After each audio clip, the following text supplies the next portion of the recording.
ओम ग्लोम गणपते नमः। और सूरज तुमने देखा है सब जमाना, कश्मीर के चमन में पंडितों का आशियाना। हम शानदार अपना इतिहास पेश करते, होता न पुस्तकों पर अगर जुल्म वैश्याना। आज वर्ल्ड रिफ्यूजी डे के मौके पर पनुन कश्मीर की जानिब से आप सब मजलूम और जलाई वतन हुए कश्मीरी पंडित भाइयों और बहनों को नमस्कार और अजीज बच्चों को प्यार। कश्मीर की तारीख यानी हिस्ट्री ऑफ कश्मीर, आबादियाती तब्दीलियां यानी डेमोग्राफिक चेंजेस, सियासी तनाजात और कश्मीर से कश्मीरी पंडितों की जोर जबरदस्ती से नकली मकानी करा के उनके जख्मों ने इस पूरे खत्ते में गहरी पेचीदगियां पैदा की है। कश्मीर में जिहादियों ने और मुस्लिम मेजॉरिटी कम्युनिटी ने मासूम कश्मीरी पंडितों पर मुनज़्ज़म तशद्दुद करके उनकी जबरी बेदखली यानी फोर्सेबल एक्सपेल्शन और डिस्प्लेसमेंट से पूरे जनूबी एशिया के सियासी मंजरनामे में एक निहायत दर्दनाक वाक़ा पैदा की है, जिसने कश्मीरी पंडितों की शिनाख्त और तहफ़्फ़ुज़ यानी आइडेंटिटी और सिक्योरिटी से मुतल्लिक 1990 में एक नए मुबाहस यानी डिबेट और डिस्कशन को जन्म दिया। उसी नए मुबाहस के पसी मंजर में 18 जुलाई 1990 को पनुन कश्मीर का वजूद डॉक्टर अग्नि शेखर की रहनुमाई और रहबरी में अमल में आया। पनुन कश्मीर एक ऐसा सियासी, इंतजामी और इलाकाई मॉडल या ढांचा समझा जाता है, जिसके जरिए बेघर कश्मीरी पंडित बरादरी अपनी सकाफती और तहजीबी यानी कल्चरल और सिविलाइजेशनल बका मीन्स परमानेंस या हमेशा भी को यकीनी बनाना चाहती है। मुकम्मल इंसाफ की जस्तजू पनुन कश्मीर की पुकार है। इंसाफ के वसी निजाम में 3 बुनियादी धाराएं यानी स्ट्रीम्स एक साथ बहती है। नंबर 1 जुर्म शनासी यानी क्रिमिनोलॉजी। नंबर 2 सजा शनासी यानी पेनोलॉजी।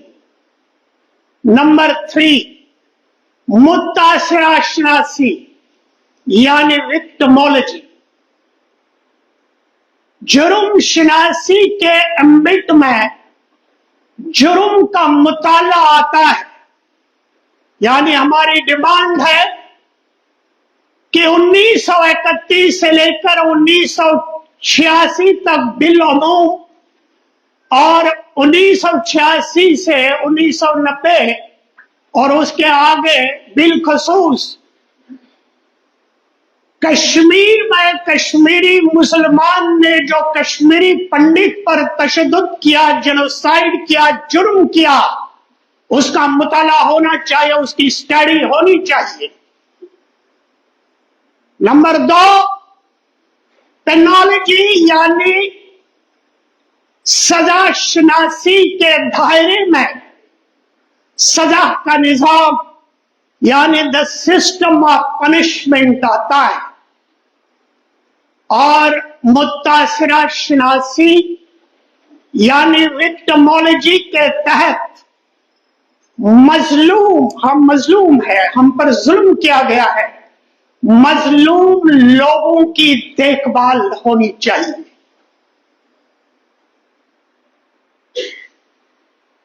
ये तीनों धाराएं सच्चाई के लाजमी पहलू हैं।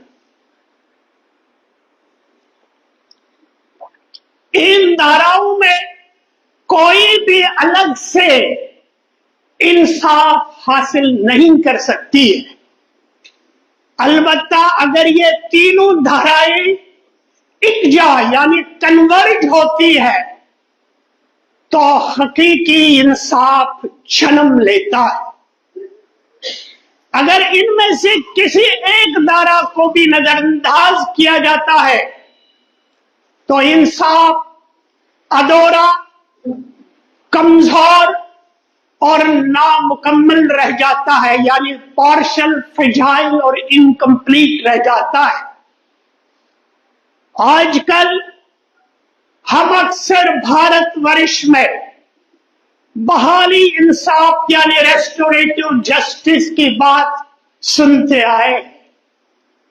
बहाली इंसाफ यानी रेस्टोरेटिव जस्टिस की बात जो अमेरिका के कुछ सेक्शन ऑफ एनआरआईज और मुंबई और दिल्ली में उनके कुछ टेंटेकल्स ने शुरू की है,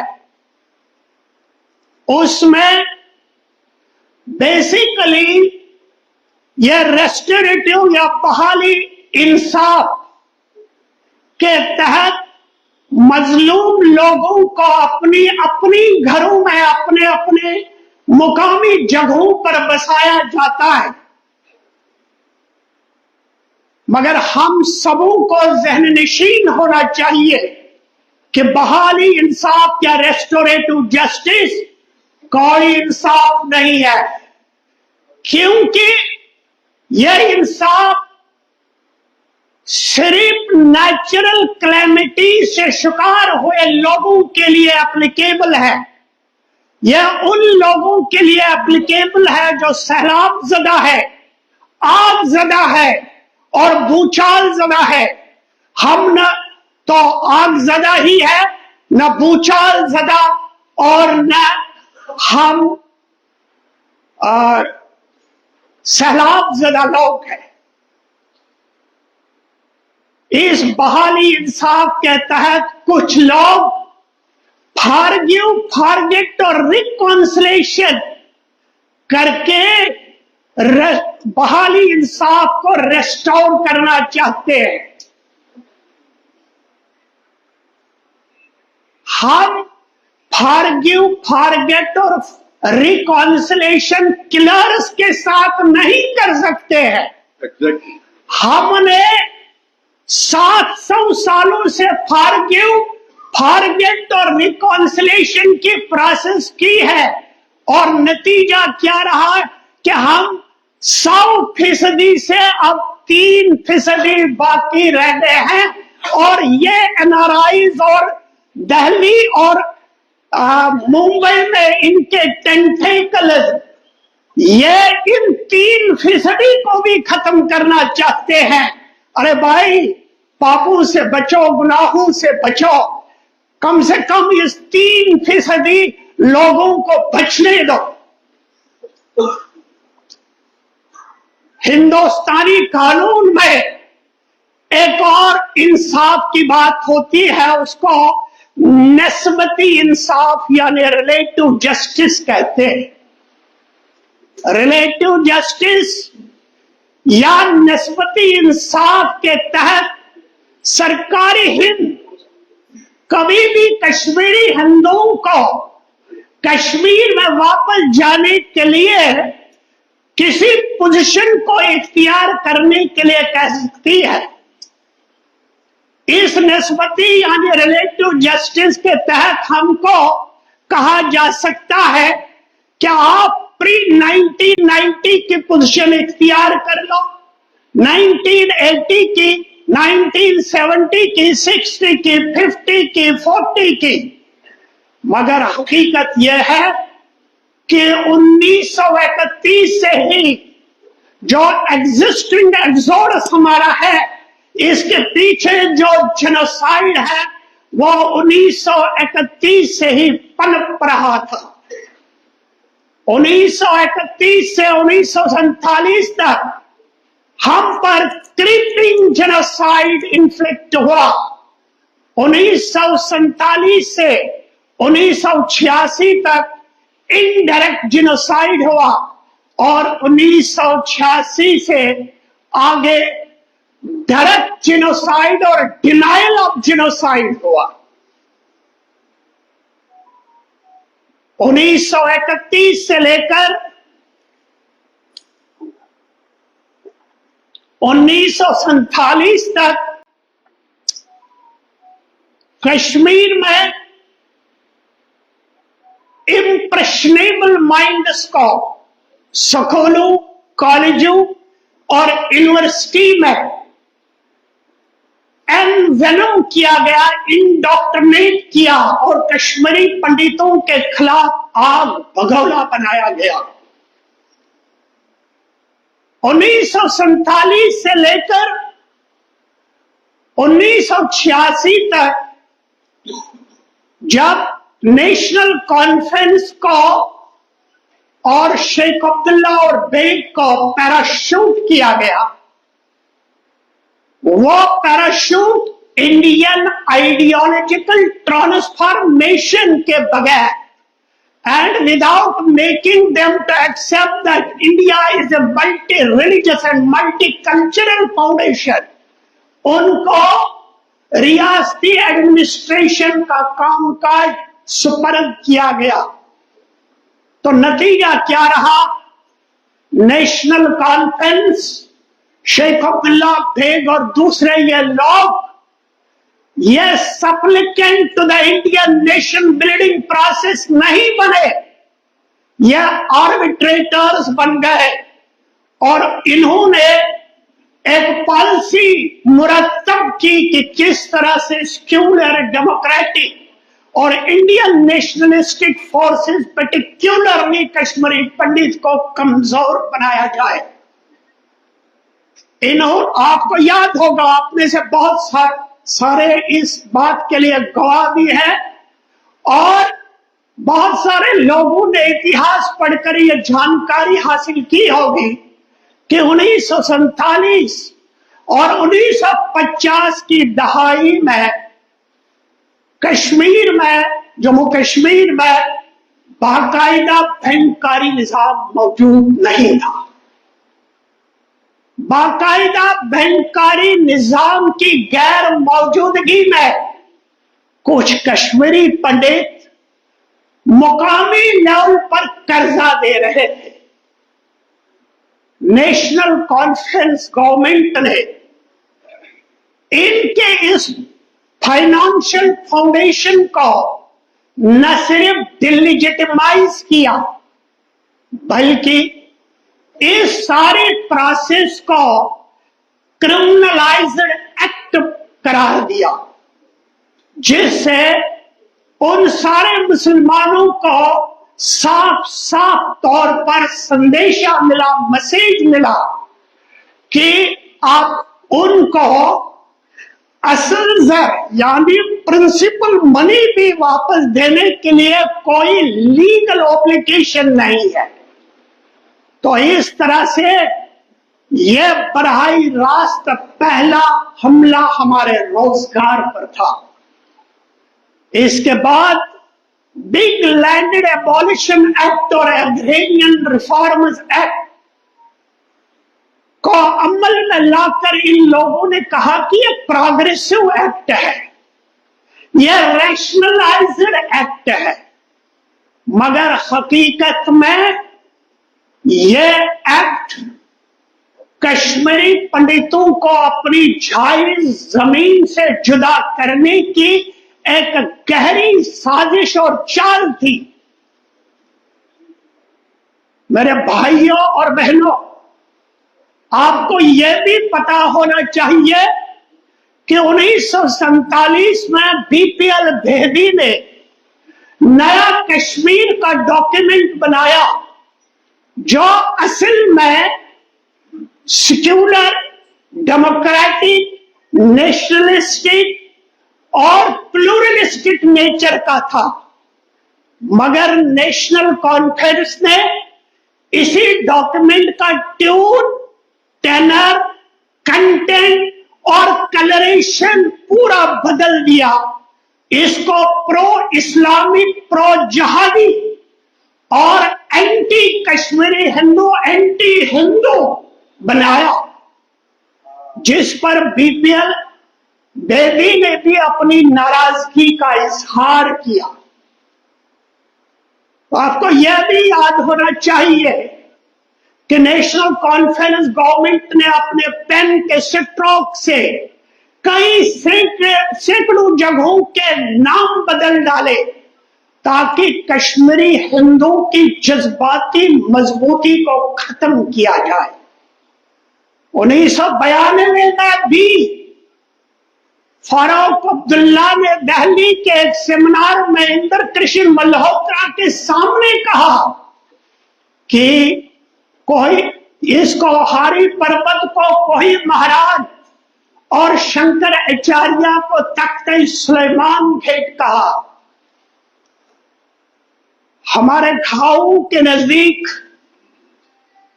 ایک جگہ، اس کو ہم ونائک بل کہتے ہیں، میرا بھائی جو سیکٹریٹ میں بڑے آفیسر رہے ہیں وہ بھی موجود ہے اس سبھا میں اس وقت، بنسی لال کول، ان کو پتا ہے کہ وہاں پر جو مورتی تھی بھگوان مہاگنیش کی، اس کو کھنڈت کر کے، اس کو توڑ کر کے پاس والی ندی میں پھینکا، اور دوسرے دن سے سارے مسلمانوں نے ونائک بل کو نیائک بل کہنا شروع کیا۔ ان لوگوں نے سری نگر میں ریسرچ اور پبلیکیشن ڈپارٹمنٹ کی ایک لائبریری کو، جو 103 سالہ پرانی لائبریری تھی، جس میں شاردا لپی، سنسکرت اور ہندی کی بہت سی اہم کتابیں موجود تھی، ان کو گنی بیگز میں پیک کر کے اس پوری لائبریری کو ہمیشہ ہمیشہ کے لیے بند کیا۔ آپ کو معلوم ہونا چاہیے کہ 1966 تک انڈین نیشنل کانگریس براہ راست دلی سے ہی آپریٹ کرتا تھا، آرگنائزیشنلی دلی سے آپریٹ کرتی تھی یہ انڈین نیشنل کانگریس کی آرگنائزیشن۔ 1966 میں اسٹیٹ کانگریس کمیٹی یعنی پردیش کانگریس کمیٹی بنی، تو اگلے ہی دن شیخ عبداللہ نے فتویٰ جاری کیا۔ فتوے میں اس نے کہا کہ انڈین نیشنل کانگریس کافروں کی جماعت ہے۔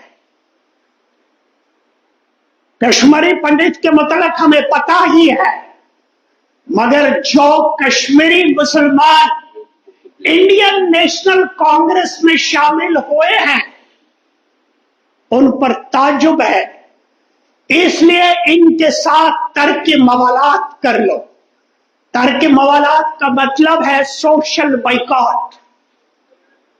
और अगर इन मुसलमानों में किसी की मौत होती है तो उसके नमाज जनाजा में शामिल मत हो जाओ। यह फतवा anti democratic, anti nationalistic, anti pluralism सब कुछ था। एक्शन लेने के बजाय कांग्रेस ने क्या किया, उन्होंने जमात इस्लामी को प्राप्त करके नेशनल कॉन्फ्रेंस का मुकाबला करने के लिए खड़ा किया। इस तरह 1966 से ही कॉम्पिटिटिव सेशनिज्म, कॉम्पिटिटिव फंडामेंटलिज्म और कॉम्पिटिटिव सेपरेटिज्म को ग्रो किया गया। इसलिए मैंने ये सारी बातें इसलिए की कि जब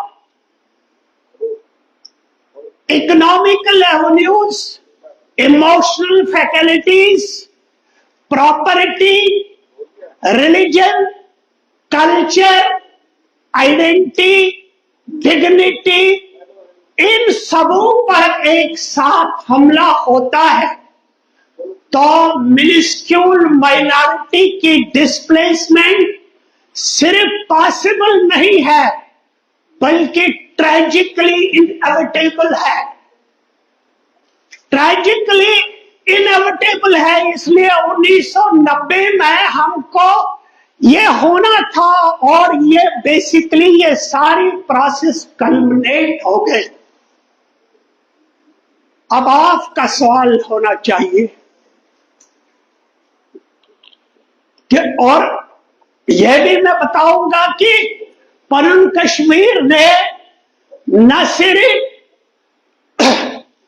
बहाली इंसाफ यानी रेस्टोरेटिव जस्टिस को, बल्कि इसको हम निस्बती इंसाफ या रिलेटिव जस्टिस कहते हैं, इनको मुस्तरद किया है, सिरे से मुस्तरद किया है। तो आपका सवाल होना चाहिए फिर आप क्या चाहते हो? हाँ, पनन कश्मीर मुतल्लक इंसाफ यानी एब्सोल्यूट जस्टिस कहते हैं।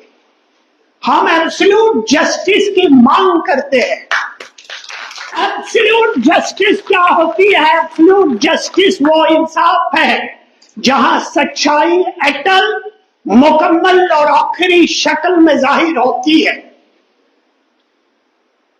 मुतल्लक इंसाफ या एब्सोल्यूट जस्टिस इखलाकी और तारीखी सच्चाई की तकमील का तकाजा करता है। पनन कश्मीर उसी मुतल्लक इंसाफ यानी एब्सोल्यूट जस्टिस की पुकार है।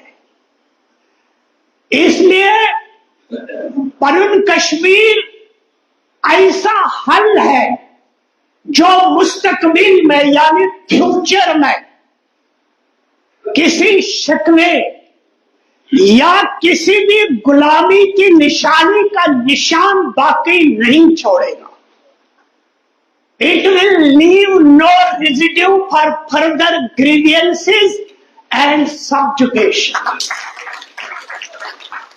मेरे भाइयों, पनन कश्मीर उस फिजा की तलाश है जहां इंसाफ आजाद सांस ले सके और जहां जलाल वतनी के बार बार के जख्मों को हमेशा हमेशा के लिए शफा मिले। मुतल्लक इंसाफ तब उभर के आता है जब साथ रहने की तमाम कोशिशें नाकाम होती है। जिस तरह हमको 700 सालों से साथ रहने की तमाम कोशिशें फेल हो गई है और समझौता के तमाम रास्ते बंद हो गए हैं। इसलिए पनन कश्मीर की आवाज लाजमी है, हमारी सर्वाइवल है। आज मैं इस हाल से भारत के प्रधानमंत्री ऑनरेबल प्राइम मिनिस्टर और ऑनरेबल होम मिनिस्टर को इस इनविटेशन बैंकट हॉल के तमाम मजलूम और जलाए वतन हुए कश्मीरी पंडितों की तरफ से एक शार इरसाल करना चाहता हूं।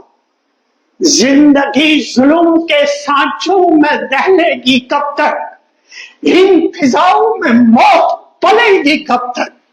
जय भारत, जय पनु कश्मीर,